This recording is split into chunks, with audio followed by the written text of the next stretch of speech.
আসসালামু আলাইকুম। ৪৭তম এবং ৪৯তম বিসিএস সামনেই আছে এবং এই বিসিএসে কি করবেন এবং কি করবেন না এই শেষ সময়ে এসে সেটা আজকে বলবো। আর এগুলো আমার বিস্তর এই বিসিএস জার্নিতে শেখা যে লার্নিং সেখান থেকেই বলার চেষ্টা করছি।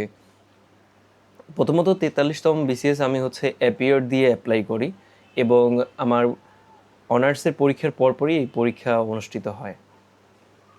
তো স্বাভাবিক এখানে আসলে শেষ সময়ে আমিও কিছু ভুল করেছি।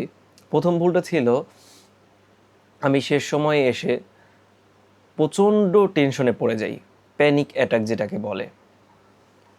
প্রতিদিন এক সাবজেক্ট পড়া বা এক সাবজেক্টে পরীক্ষা দেওয়া বা একটা টপিকে পরীক্ষা দেওয়া অনেকটাই সহজ, কিন্তু যখন এই বিসিএসে এই 10টা সাবজেক্টের মতো বিষয়গুলো দিয়ে পরীক্ষা হবে, ওগুলো সবগুলোর নলেজ নিয়ে পরীক্ষার হলে যাওয়া অনেকটা টাফ।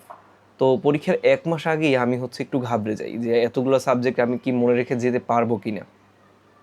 তারপরে এতগুলো ক্যান্ডিডেট, তাদের সাথে ফেস করে আমি টিকবো কি না, এই চিন্তায় আমার শেষের 1 মাসে আমি ঠিকভাবে পড়তে পারিনি। ফলাফলস্বরূপ কাটমার্ক ছিল 110, আমি পেয়েছি 107। তো আমি যদি টেনশন না করে ওই কয়েকদিন কাজে লাগাতে পারতাম, আমি অনায়াসে টিকে যেতাম, কারণ আমার প্রিপারেশন যথেষ্ট ভালো ছিল। সেকেন্ডলি, এই যে এক চাপ ছিল আমার পরীক্ষার জন্য, তো সেজন্য আমি কিন্তু পড়া রেখে অন্য কাজগুলো করেছি। আচ্ছা, পড়তে ভালো লাগতেছে না, তখন মোবাইল নিয়ে শুয়েছিলাম। তারপরে বন্ধুদের সাথে আড্ডা দিয়েছি, বা দেখা যায় ছোট কাজ, ঘর গোছানোর কাজও তখন ভালো লাগছে। তো ব্রেন এমনভাবে আমাদের এই যে পরীক্ষার বিষয়টা বাইপাস করার চেষ্টা করে যে পড়া ছাড়া অন্য সব কাজই ভালো লাগে।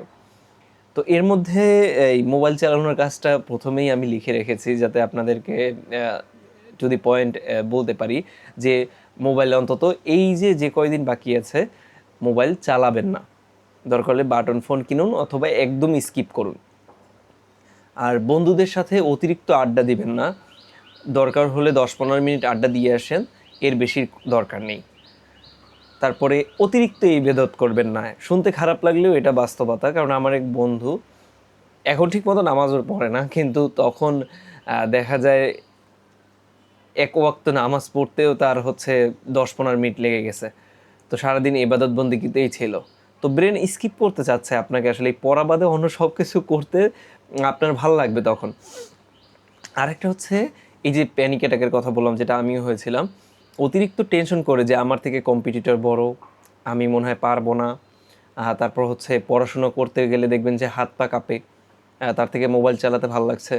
তো এইরকম কন্ডিশন যখন আসবে, প্লিজ নিজেকে একটু শান্ত করেন আর পড়তে থাকেন। কোনো এক্সপেকটেশন রাখবেন না যে আমি টিকবো না, আমি যোগ্য না, এসব বাদ দিয়ে জাস্ট পড়ার টেবিলে থাকেন, রিভিশন দিতে থাকেন, কমন পান আর না পান। আর যা করবেন এই শেষ সময় এসে গুরুত্বপূর্ণ টপিক, আপনি তো জানেন যে আসলে কোন টপিক থেকে প্রশ্ন করে, সেই গুরুত্বপূর্ণ টপিকগুলো একটু বারবার রিভিশন দিবেন।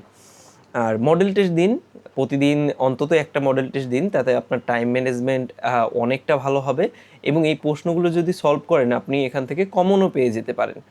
আর মডেল টেস্ট দেওয়ার প্ল্যাটফর্ম যদি বলি একদম অকপটে, এটা স্পন্সার্ড ভিডিও না, তাহলে আপনার লাইভ এমসিকিউ অনলাইন যে অ্যাপ আছে সেখানে আপনি মডেল টেস্ট দিতে পারেন। এটা আপাতত বাংলাদেশের বিসিএস প্রিপারেশনে one of the best.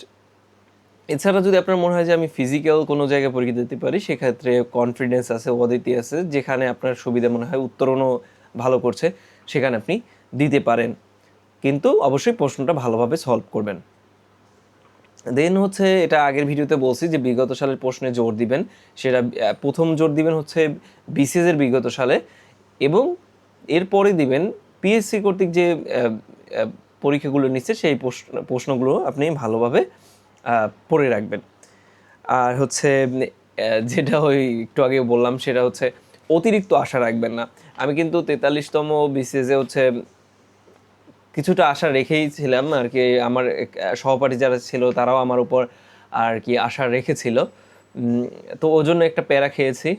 44তম BCS আলহামদুলিল্লাহ খুবই ভালো দিয়েছি, কারণ 44তম বিসিএস যখন আসে তখন আমি মোবাইল বন্ধ করে দিই, একটা বাটন ফোন চালাই, আর হচ্ছে আমি সিমও চেঞ্জ করে দিই যাতে আমাকে কেউ কল দিয়ে ডাকতে না পারে, এবং যত ধরনের আম, সামাজিক অনুষ্ঠান আছে সেখান থেকে বিরত থাকি। তো 1 বছর একদম টানা পড়েছে, তারপর 40তম বিসিএস দিয়েছি। শেষে হচ্ছে 45তম বিসিএসে খুব ভালো প্রিপারেশন ছিল, কিন্তু এত ভালো প্রিপারেশন থাকা সত্ত্বেও 45তম বিসিএসের প্রিলিই ফেল করি। কিন্তু এর থেকে একদম আহ, কম এফোর্টে, 1 মাসের এফোর্টে 46তম প্রিলি উতরে যাই এবং সেটা রিটার্নও দিয়ে আসি। তো আপনি আশা করি খুব একটা ভালো করতে পারবেন এখানে। আমার পুরো বিসিএস জার্নির বিষয়টা আমি খুব শীঘ্রই আপনাদের সাথে শেয়ার করব। আপাতত কি করবেন কি করবেন না এটা একটু আপনারা জেনে যেন ভুল পথে না আগান। অসংখ্য ধন্যবাদ আমাকে সময় দেওয়ার জন্য।